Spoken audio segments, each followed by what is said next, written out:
It's never going to be the same. That house was built by Colonel T.L. Houston, who was the co-owner of the New York Yankees. And he was a very, very wealthy man. He spent a lot of money building that place. It was his retirement home, and he built it to, really kind of his exacting standards. And there was a lot of, fancy woodwork and carpentry. And it's just sad to see all that stuff gone. His whole story here in the Golden Isles is fascinating. He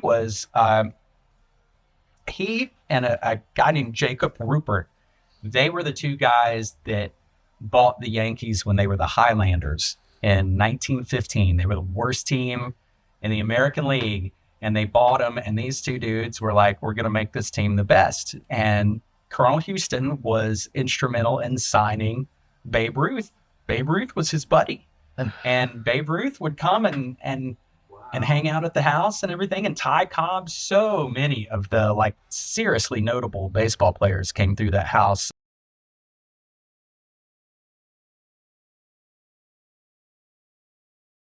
There are some signs. There's a section in the book about Highway 17, and I don't know if folks realize it. Our Highway 17 is very much the Route 66 of the East Coast. Yeah. There were lots of the kind of space age signs and the roadside motels and everything. And there's several in that chapter of the book that are no longer here. There was like an Oak Park motel that was on Highway 17, the Glen Avenue part. That's we drive by all the time now, and that sign's gone. There's a place called the Dimmery Restaurant out in Brookman, which was African-American only establishment, had a really unique octagonal architecture shape to the building, and it's gone. There's a place in my book called Moody's Barbecue, and there's a Tomochichi's restaurant, and I'm forgetting somewhere. These were all down in Camden County.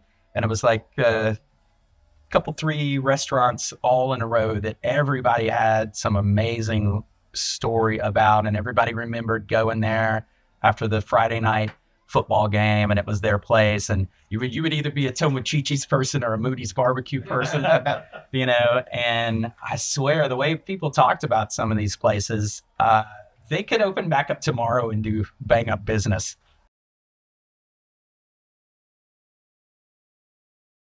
Yeah, I gotta love history.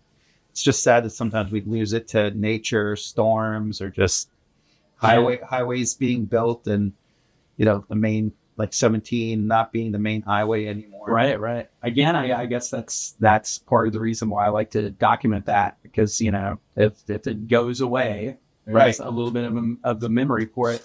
And some folks, especially when it's like a roadside motel or just an old metal sign, many people do not appreciate the history that something seemingly so insignificant can hold, because it's just an abandoned derelict. It's an eyesore to a lot of people. But history is made often in very insignificant looking places.